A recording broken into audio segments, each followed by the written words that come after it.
Bismillahirrahmanirrahim. Assalamu alaikum. You are listening to Malik Shah Zaid. And if you like my work, you can help me to continue teaching by sharing this video with your friends, by clicking the like button and by leaving a comment. And now let's move to our topic.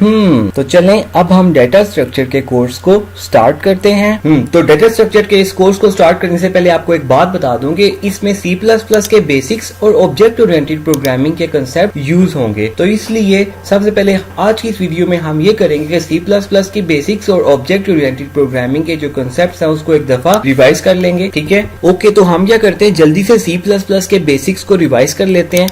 सबसे पहली चीज क्या आती है, programme. Programme क्या होता है, set of instructions को हम प्रोग्राम कहते हैं। प्रोग्राम क्यों करते हैं, प्रोग्रामिंग हम क्यों करते हैं, प्रोग्रामिंग हम इसलिए करते हैं क्योंकि जब भी हमें कंप्यूटर से कोई काम परफॉर्म कराना होता है, कोई कंप्यूटर से काम लेना होता है, तो उसके लिए हम क्या करते हैं, इंस्ट्रक्शंस लिखते हैं। और ये जो इंस्ट्रक्शंस का एक सेट बन जाता है, इसको हम कहते हैं प्रोग्राम। ये प्रोग्राम हम कंप्यूटर को दे देते हैं और हमारा जो काम होता है वो कंप्यूटर कर देता है। ठीक है, तो इसलिए हम प्रोग्रामिंग करते हैं, इसलिए हम प्रोग्राम्स लिखते हैं। क्लियर। सेकंड चीज आती है वेरिएबल्स। आपको पता है जो भी हम प्रोग्राम लिखते हैं मोस्टली उसमें ऐसा होता है कि उस प्रोग्राम में कोई ना कोई डाटा चाहिए होता है, डाटा स्टोर करना होता है। तो डाटा कहाँ पे स्टोर होता है, मेमोरी में स्टोर होता है। ठीक है, तो डाटा मेमोरी में स्टोर होता है, तो उस मेमोरी लोकेशन में जहाँ पे डाटा स्टोर हुआ है उसको हम कहते हैं वेरिएबल। इन शॉर्ट आप ये भी कह सकते हो कि प्रोग्राम का जो डाटा है उसको स्टोर करने के लिए, उसको सेव करने के लिए वेरिएबल्स यूज होते हैं। क्लियर। नेक्स्ट आता है डाटा टाइप्स। अब डाटा प्रोग्राम के अंदर डिफरेंट तरह का होता है। कोई डाटा नंबर होता है, कोई डाटा ABC का, कोई कैरेक्टर होता है, कोई सिंबल होते हैं, कोई पॉइंट वाले नंबर होते हैं, कोई लार्जर नंबर होते हैं, कोई स्मॉलर नंबर होते हैं। तो डिफरेंट तरह का डाटा होता है। तो डिफरेंट तरह का डाटा स्टोर करने के लिए हम क्या करते हैं, डिफरेंट तरह के वेरिएबल्स बनाते हैं। और डिफरेंट तरह के वेरिएबल्स कैसे बनते हैं,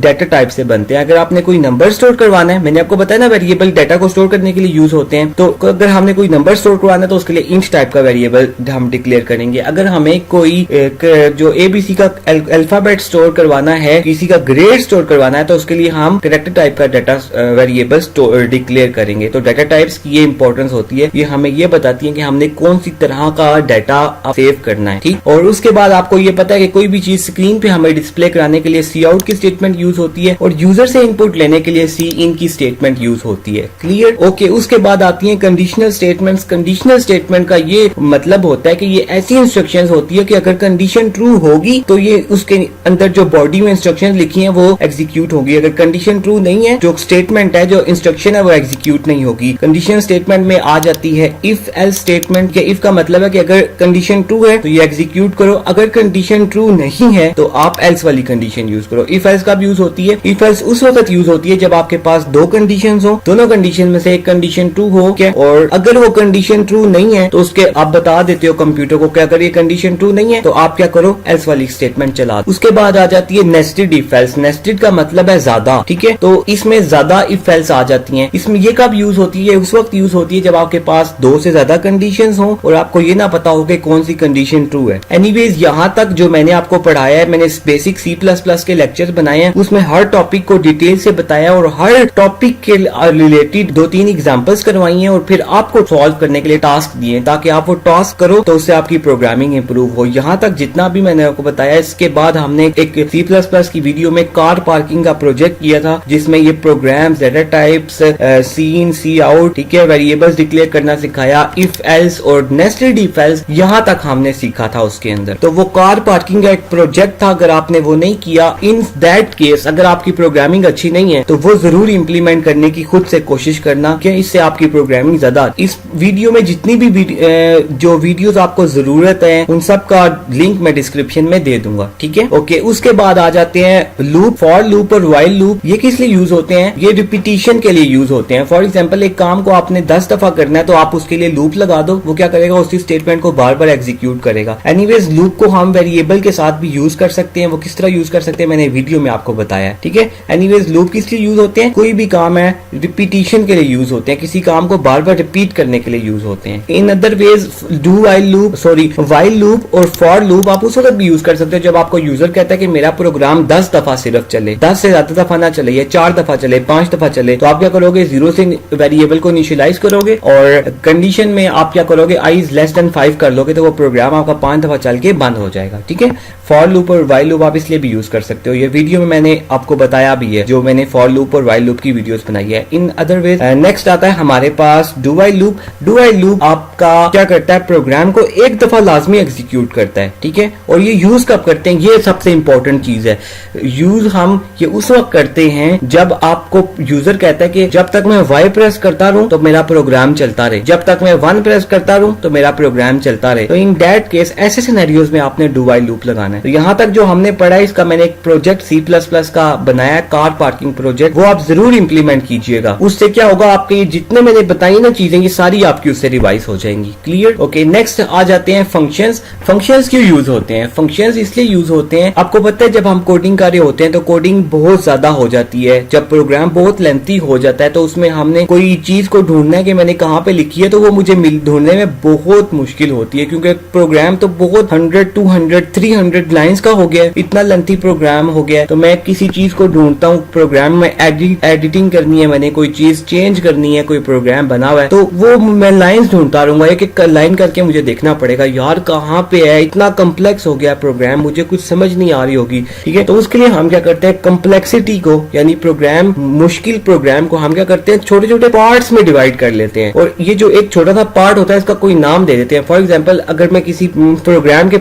हिस्से में मैं क्या कर रहा हूँ, इनपुट ले रहा हूँ वेरिएबल्स में, यूजर से इनपुट ले रहा हूँ, तो मैं क्या करूँगा, छोटे से जो कोडिंग का पार्ट है उसका मैं एक छोटा सा पीस बना लूंगा, ठीक है। और इस जो पीस, ये जो छोटा सा टुकड़ा है कोडिंग का, इसको मैं नाम दे दूंगा इनपुट, ठीक है। और फिर अब नाम को देख के मैं ये डिसाइड कर सकता हूँ, मैं ये कह सकता हूँ कि ये जो फंक्शन है, ये जो पीस ऑफ कोड है, इसके अंदर में जो वेरिएबल्स की इनपुट ले रहा हूँ, ठीक है। तो इस तरह करके हम कंप्लेक्सिटी को कम कर सकते हैं, फंक्शंस बना के बड़े प्रोग्राम को छोटे छोटे पार्ट्स में डिवाइड करके हम प्रोग्राम की कंप्लेक्सिटी को रिड्यूस कर सकते हैं, ठीक है। तो ये फंक्शंस का फायदा है। ये जो छोटे छोटे पीसेस होते हैं, जो हम छोटे छोटे बड़े प्रोग्राम को छोटे छोटे पार्ट्स में डिवाइड करते हैं, इसको कहते हैं फंक्शन। क्लियर? अब फंक्शन में वैल्यू कैसे पास करते हैं, बाय वैल्यू होती है, बाय रेफरेंस होती है, इसकी मैंने वीडियो बनाई है, ठीक है। और फंक्शन से वैल्यू रिटर्न कैसे करते हैं, इसकी भी वीडियो बनाई है, ये भी आप वहां पे देख सकते हो एग्जांपल्स के साथ। ओके, नेक्स्ट आती हैं अरेज। अरेज क्यों यूज होती हैं प्रोग्रामिंग में, C++ में? अरेज इसलिए यूज होती है, आपको एक एग्जांपल देता हूँ। सपोज करो आपने क्या करना है, एक प्रोग्राम लिखना है जो कि 100 स्टूडेंट्स का रोल नंबर इनपुट ले और फिर 100 स्टूडेंट का रोल नंबर आउटपुट यानी स्क्रीन पे डिस्प्ले कराए,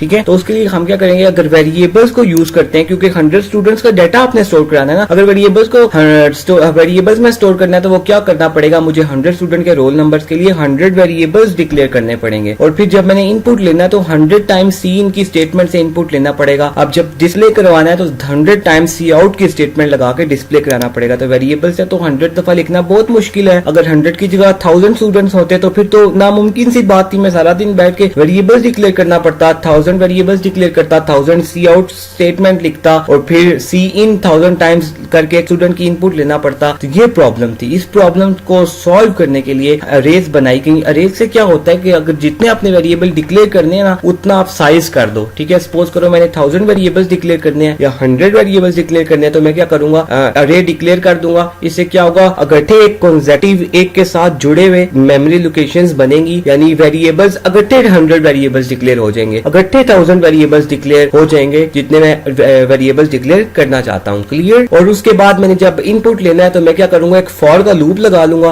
और अगर मैं उसमें 1000 लिखता हूँ तो वो 1000 नीचे अरे लिखूंगा उसके, तो क्या होगा कि 1000 स्टूडेंट्स की इनपुट लेने हो जाएगी। डिस्प्ले कराना जस्ट फॉर लूप लगाऊंगा और एक लाइन नीचे सी आउट की लिखूंगा, वो 1000 जो स्टूडेंट्स हैं उनका रोल नंबर डिस्प्ले करा देगा, ठीक है। तो अरे में क्या होता है, जो ज्यादा वेरिएबल्स हो जब सेम टाइप के होते हैं, अब रोल नंबर देखो सेम टाइप का है, अरे में ये याद रखना सेम टाइप का डाटा स्टोर होता है। तो अरे में क्या हुआ, ज्यादा वेरिएबल्स जब डिक्लेयर करने होते हैं प्रोग्राम में तो हम अरे यूज करते हैं, इससे गट्ठे कंसेक्यूटिव वेरिएबल्स डिक्लेयर हो जाते हैं, उनमें उनको डिस्प्ले कराना इजी होता है, उनमें इनपुट लेना इजी होता है। क्लियर? ओके, नेक्स्ट है 2 डायमेंशनल अरे, 2D अरेज। अब देखो सबसे पहली तो बात ये कि आपने जब 100 स्टूडेंट का रोल नंबर सेव कराना था तो उसके लिए 100 वेरिएबल्स डिक्लेयर करते एक ये मेथड था, लेकिन ये बहुत मुश्किल था, इसलिए हमने क्या किया, एक 100 साइज की अरे डिक्लेयर कर दी, ठीक है। लेकिन अब आप मुझे ये बताओ कि अगर आपने 100 स्टूडेंट का रोल नंबर भी स्टोर करवाना है और 100 स्टूडेंट की जो आईडी है वो भी स्टोर करवानी है, तो फिर क्या करना पड़ेगा, फिर तो हमें 100 की 2 अरेज बनानी पड़ेंगी। एक 100 अरे की उसका नाम होगा रोल नंबर और एक 100 स्टूडेंट्स की आईडी के लिए, तो 2 अरेज बनानी पड़ेगी ना। तो उसके लिए उसका सोल्यूशन ये है, उससे भी अच्छा तरीका ये, उसमें फिर डिस्प्ले कराना मुश्किल होगा, इनपुट लेना मुश्किल होगा, इसलिए हम एक ही अरे बनाते हैं और वो 2 डायमेंशनल बना लेते हैं। ठीक है, इस मकसद के लिए 2 डायमेंशनल अरे यूज होती है। इसमें क्या होगा, आप एक ही अरे बनाओगे, ठीक है, उसमें क्या होगा, एक स्टूडेंट का आप रोल नंबर भी उसके अंदर स्टोर करा सकते हो, एक स्टूडेंट का आप उसके अंदर आईडी भी स्टोर करवा सकते हो। तो इस मकसद के लिए 2D अरे यूज होती है। ओके, उसके बाद आते हैं पॉइंटर्स। पॉइंटर क्या होता है? पॉइंटर एक स्पेशल किस्म का वेरिएबल होता है, ठीक है, जो क्या करता है, किसी दूसरे वेरिएबल का एड्रेस स्टोर करने के लिए यूज होता है। जो नॉर्मली वेरिएबल्स होते हैं उनमें क्या करते हैं, हम कोई ना कोई वैल्यू सेव करा सकते हैं, लेकिन पॉइंटर में कोई वैल्यू सेव नहीं करा सकते। इसमें सिर्फ जो स्टोर होता है वो किसी दूसरे वेरिएबल का एड्रेस स्टोर होता है। क्लियर? अब ये कैसे स्टोर होता है, क्यों होता है, ये मैंने पॉइंटर की एक बहुत अच्छी मजे की वीडियो बनाई है, वो आप देख सकते हो।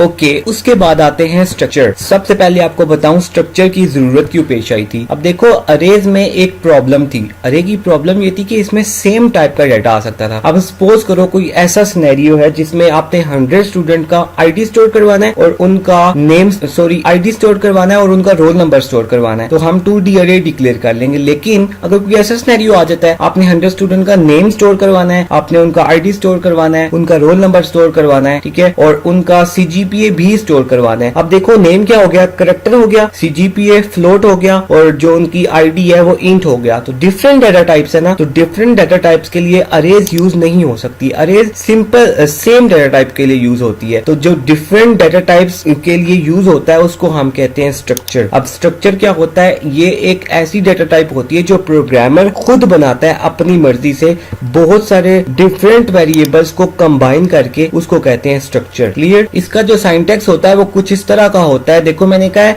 बहुत सारे वेरिएबल्स डिक्लेयर करते हैं। देखो, इंप नंबर इंट टाइप का एक वेरिएबल डिक्लेयर किया, ये नेम मैंने स्टोर करवाना था, करेक्टर अरे डिक्लेयर कर दी, ये फ्लोट आवर्स और पे रेट फ्लोट और ये ग्रॉस पे, ये 3 वेरिएबल्स मैंने फ्लोट टाइप के डिक्लेयर किए। तो ये क्या किया, मैंने 5 वेरिएबल्स डिक्लेयर कर लिए, ठीक है। अब इन वेरिएबल्स की मैंने एक नई डाटा टाइप बनानी है, तो वो उसका मेथड ये होता है, इस तरह स्ट्रक्ट लिखते हैं और यहाँ पे स्ट्रक्चर का नाम लिखते हैं, पे रोल, या जो नई हम डाटा टाइप बना रहे हैं उसका नाम लिखते हैं, और लास्ट में इस तरह सेमीकोलन, इस तरह ब्रैकेट। तो क्या होता है कि ये एक नई डाटा टाइप बन जाती है, इसको कहते हैं user defined data type. Clear? और उसके बाद अगर आपने स्ट्रक्चर के अंदर जो वेरिएबल्स थे उनको एक्सेस करना है, स्ट्रक्चर के मेंबर को एक्सेस करना है, तो उसके लिए डॉट का ऑपरेटर यूज होता है। क्लियर? अगर आपको स्ट्रक्चर के कंसेप्ट क्लियर नहीं है तो आप, मैंने वीडियो बनाई है, वो आप देख सकते हो।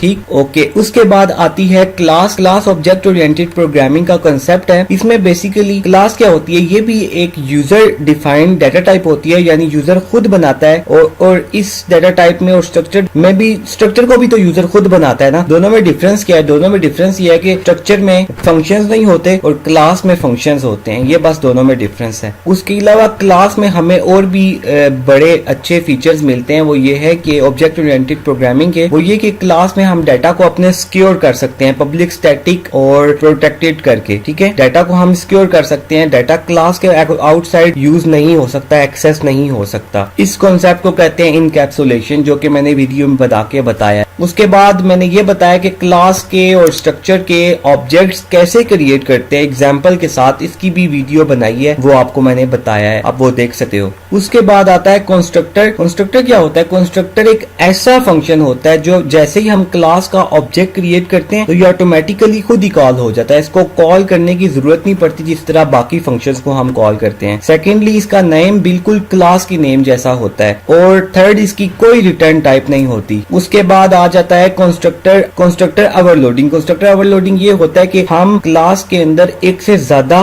कंस्ट्रक्टर्स लिखें, तो कंप्यूटर को कैसे पता चलेगा कौन सा कंस्ट्रक्टर कॉल करूं मैं, तो वो उसका मेथड ये है कि आप जितने ऑब्जेक्ट क्रिएट करते हुए उसके अंदर वेरिएबल्स पास करोगे, ठीक है, तो वो क्या करेगा, जितने उसके अगेंस्ट जितने आपने वो लिखे होते हैं कंस्ट्रक्टर्स, सपोज करो 2 वेरिएबल्स आप पास कर रहे हो तो 2 इनपुट्स वाला कंस्ट्रक्टर कॉल होगा। इस कंस्ट्रक्टर ओवरलोडिंग की मैंने वीडियो बनाई है, वो भी आप देख सकते हैं। ठीक है, अगर आपको नहीं आता। वो कॉन्सेप्ट C++ के और ऑब्जेक्ट ओरिएंटेड प्रोग्रामिंग के जो डाटा स्ट्रक्चर पढ़ने से पहले आपको आने चाहिए, ये वो बातें थी। ओके, तो ये था जो आपको आनी चाहिए थी। ठीक है, अगर आपको नहीं आता इसमें से कुछ तो मैंने इसकी अलग अलग करके वीडियो बनाई है, आपको बताया है, समझाया है, वो आप देखो, इसको प्रिपेयर करो। ठीक है, फिर हम डाटा स्ट्रक्चर के कोर्स पे आएंगे। ओके, डाटा स्ट्रक्चर का कोर्स हमने स्टार्ट कर दिए। अब सबसे पहली तो बात ये प्रिमिटिव डाटा टाइप्स कौन सी होती हैं। प्रिमिटिव डाटा टाइप्स ऐसी डाटा टाइप्स होती हैं जिनका कंपाइलर को पता होता है या जो कंपाइलर के लिए ऑलरेडी डिफाइन होती हैं। फॉर एग्जांपल, अभी तक जो आप पढ़ते आए हो, जो वेरिएबल्स आप डिक्लेयर करते थे, जो डाटा टाइप्स आप करते थे स्टार्ट में C++ में, इंट, फ्लोट, कैरेक्टर, स्ट्रिंग, इसका कंपाइलर को पता होता था,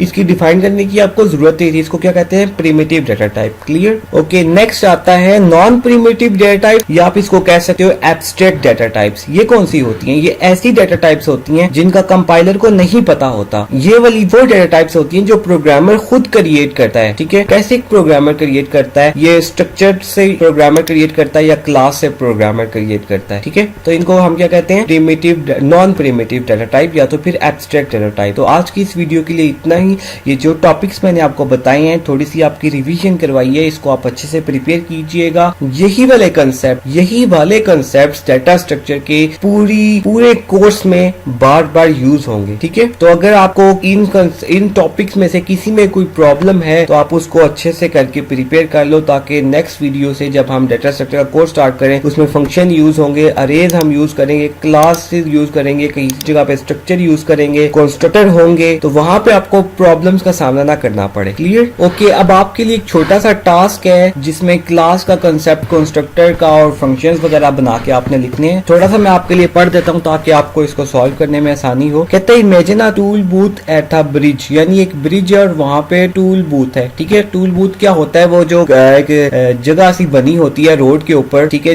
जो मेन रोड होते हैं, बड़े रोड, वहां से गाड़ियां गुजरती हैं और वो गाड़ियों से पैसे लेते हैं और उन तो गाड़ियों से यानी बस पैसे लेते हैं और उनको पर्ची बना के दे देते हैं कि आप यहाँ से गुजरे थे। उसको टूल बूथ कहते हैं। तो कहता है cars passing by the booth are expected to pay, कहता है जो गाड़ी वहां से गुजरेगी उसने 30.5 रुपीज पे करने हैं। ठीक है, कहता है मोस्टली गाड़ियां पे करती हैं, लेकिन कभी कभी ऐसा होता है कि गाड़ी विदाउट पे किए वहां से चली जाती है। तो कहता है ये जो टूल बूथ है ये क्या किस चीज का अपने पास सेव रखता है? ये कितनी गाड़ियां गई हैं और उन्होंने कितने टोटल पैसे कमाए हैं, इसका रिकॉर्ड अपने पास सेव रखता है। तो आपने करना क्या है? आपने एक टूल बूथ नाम की क्लास क्रिएट करनी है जिसके अंदर दो डाटा मेंबर्स होंगे। एक इंट टाइप का होगा जो कि टोटल नंबर ऑफ कार्ड्स को अपने पास सेव रखेगा, और दूसरा डबल डाटा टाइप का होगा जो कि जितने मनी कलेक्ट हुआ है, जितने पैसे कलेक्ट हुए हैं वो अपने पास सेव रखेगा। इसके अलावा आपने क्या करना है? कंस्ट्रक्टर बनाना है इस क्लास में जो दोनों डाटा मेंबर्स को 0 से इनिशियलाइज करेगा। सेकंड, आपने एक मेंबर फंक्शन बनाना है, एक फंक्शन बनाना है पेइंग कार जिसका नाम होगा, जो कि क्या करेगा? जो कि कार टोटल का जो वेरिएबल आपने सेव किया हुआ था ऊपर,